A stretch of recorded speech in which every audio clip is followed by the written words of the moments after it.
Every bite of food you eat is either promoting or preventing you from getting a disease. I believe in a high-carb, whole foods, plant-based diet, mainly through the book The China Study, which is the biggest ever study on nutrition and disease in the world. And from that, there were 8,000 statistically significant correlations between diet and disease. And there's also, in that book, there's 300 further papers that back that up. So there's doctors using this information currently, Dean Ornish, Caldwell Esselstyn, they're reversing heart disease, thousands of patients.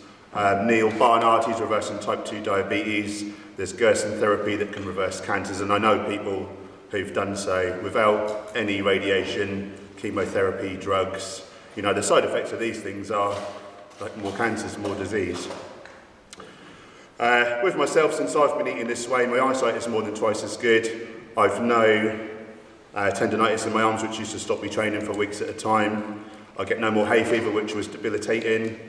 My partner Gemma it's not cured her autoimmune thyroid disease, but it's so much better. You know, she's like, most of the time she's kind of 95% better, I'd say.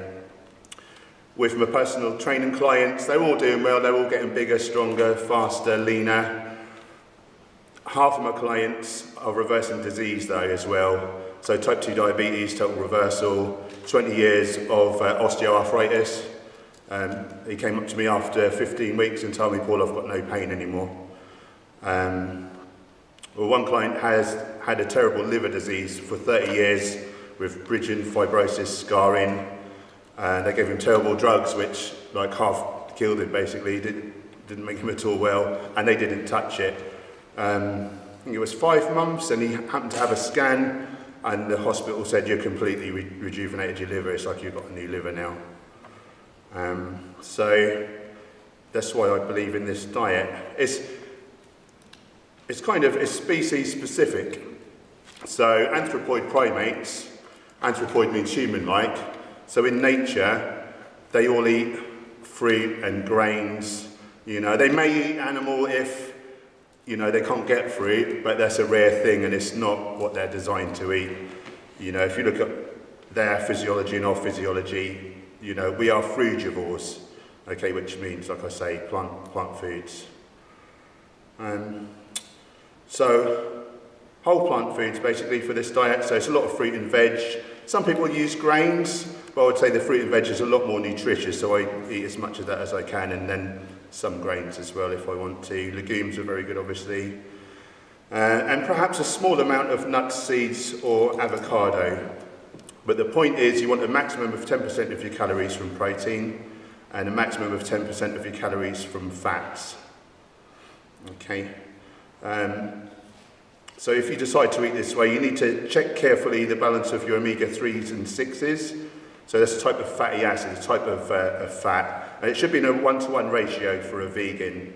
If you have much more of the pro-inflammatory omega-6, you're looking at getting diseases, and you could be just as, you know, unwell as an omnivore, basically.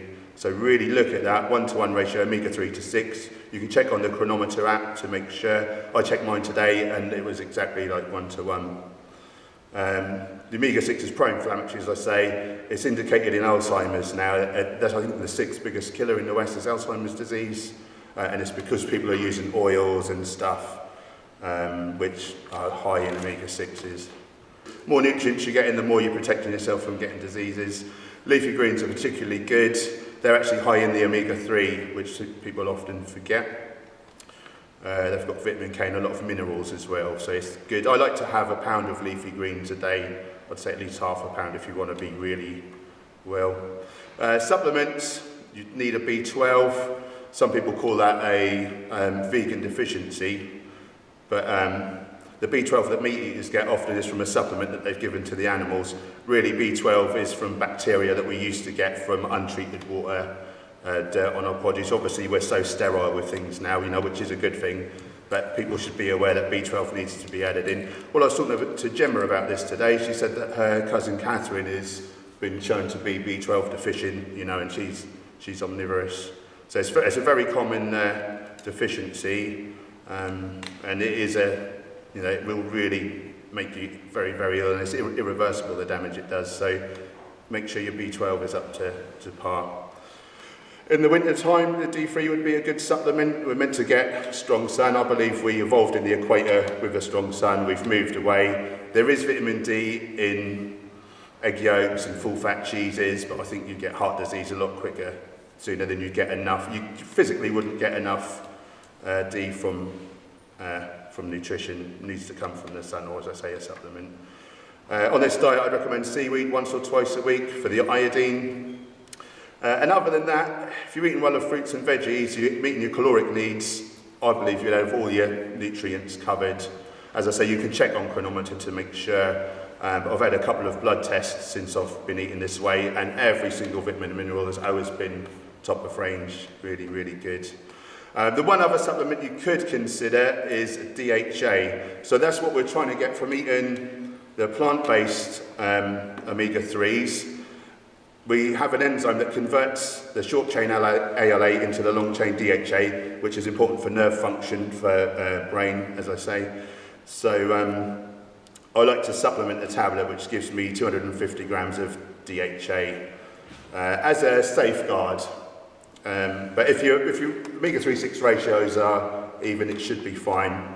Just in case you lack the enzyme that changes it up, though, it's worth considering that. Or if you ate a lot of blue-green algae like spirulina, chlorella, that's where the fish get the DHA from, and obviously then you're avoiding all the pollutants that bioaccumulate up the food chain.